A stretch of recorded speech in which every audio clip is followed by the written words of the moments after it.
வணக்கம். இன்றைக்கி நம்ம பார்க்க போகிற சமையல் ஒரு சூப்பரான தக்காளி தொக்கு எப்படி செய்யலாங்கிறத பார்க்கலாம். இட்லி, தோசை, சாதம் எல்லாத்துக்குமே அட்டகாசமாக இருக்கும். வாங்க எப்படி செய்யலாங்கிறத பார்க்கலாம்.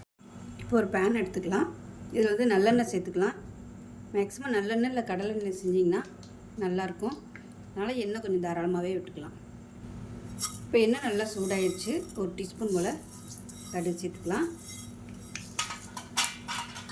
ஒரு டீஸ்பூன் உளுந்து சேர்த்துக்கலாம்.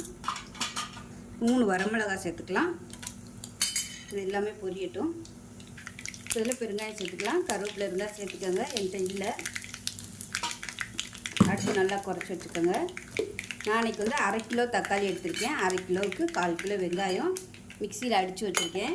இதை சேர்த்துக்கலாம். இப்போ நீங்கள் நறுக்கி போடுறதுனாலும் சேர்த்துக்கலாம். இந்த மாதிரி அரைச்சி சேர்க்கும்போது நம்ம சாதத்தில் போட்டு பிசைஞ்சு சாப்பிட்றதுக்கு நல்லாயிருக்கும். இதை சேர்த்துக்கலாம்.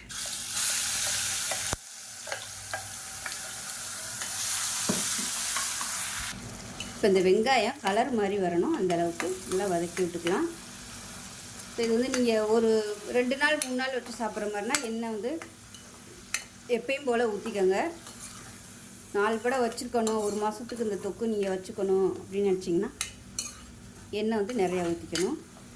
1 கிலோ தக்காளி எடுத்திங்கன்னா 1/2 கிலோ வெங்காயம் சேர்த்துக்கணும். இதுதான் அளவு. இது நல்லா வதங்கட்டும். இப்போ பாருங்கள், வெங்காயம் நல்லா வதங்கிட்டு இருக்குது. அதே சமயம் எண்ணெய் பற்றாமல் இருக்குது. அதனால் எண்ணெய் சேர்த்துக்கலாம். ஏன்னா நீ தக்காளிலாம் வேறு வதக்கணும், அதனால் எண்ணெய் அதிகம் தேவைப்படும். இப்போ நல்லா வதக்கி விட்டுட்டு ஒரு 10 பூண்டு பொடியாக கட் பண்ணி வச்சுருக்கேன். அதை சேர்த்துக்கலாம். அதோட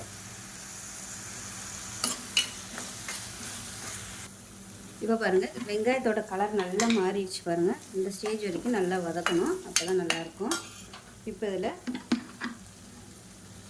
1/2 டேபிள் ஸ்பூன் வீட்டில் வச்சுருக்க குழம்பு மிளகாத்தூள் சேர்த்துக்கலாம். இது நல்லா காரமாக இருந்தால் தான் நல்லாயிருக்கும். அதனால் எக்ஸ்ட்ரா மிளகாத்தூள் 1/2 டேபிள் ஸ்பூன் சேர்த்துருக்கேன். உங்களோட விருப்பத்துக்கு தகுந்த மாதிரி கொஞ்சம் மிளகாத்தூள் சேர்த்துக்கலாம். இது கூடவே கொஞ்சமாக மஞ்சள்தூள் சேர்த்துக்கலாம்.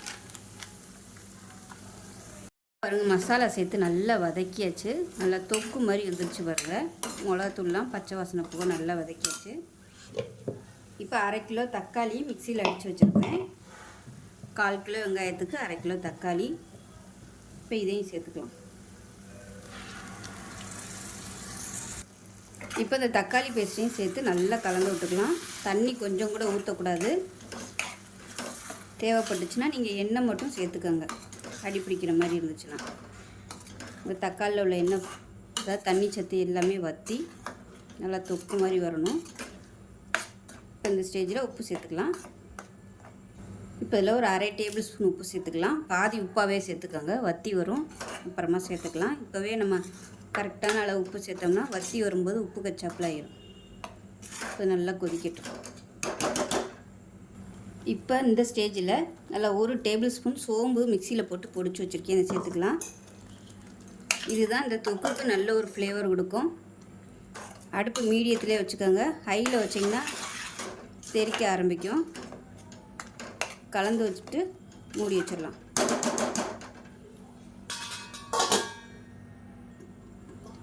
இப்போ பாருங்கள், ஒரு 6 பச்சை மிளகாயை பொடியாக கட் பண்ணி வச்சுருக்கேன். இது நல்ல ஒரு ஃப்ளேவர் கொடுக்கும். இதையும் சேர்த்து கலந்து விட்டுட்டு மூடி வச்சிடலாம். பச்சை மிளகாயை வெங்காயம் வதக்கையிலையும் போட்டு நல்லா வதக்கி விட்டுக்கலாம். இந்த ஸ்டேஜ்லேயும் போட்டுக்கலாம். இப்போ மூடி வச்சிடலாம். இப்போ எப்படி இருக்குன்னு பார்க்கலாம்.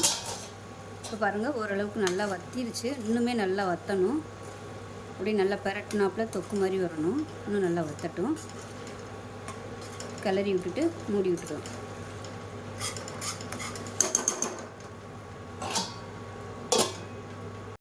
இப்போ பாருங்கள், தொக்கு சூப்பராக ரெடி ஆயிடுச்சு. இந்த அளவுக்கு வரணும். ஸோ அமர்த்திடலாம். இட்லி, தோசை, சப்பாத்தி, சாதம் எல்லாத்துக்குமே சூப்பராக இருக்கும். செஞ்சு பாருங்கள். செஞ்சு பார்த்துட்டு எப்படி இருந்துச்சுங்கிறத சொல்லுங்கள்.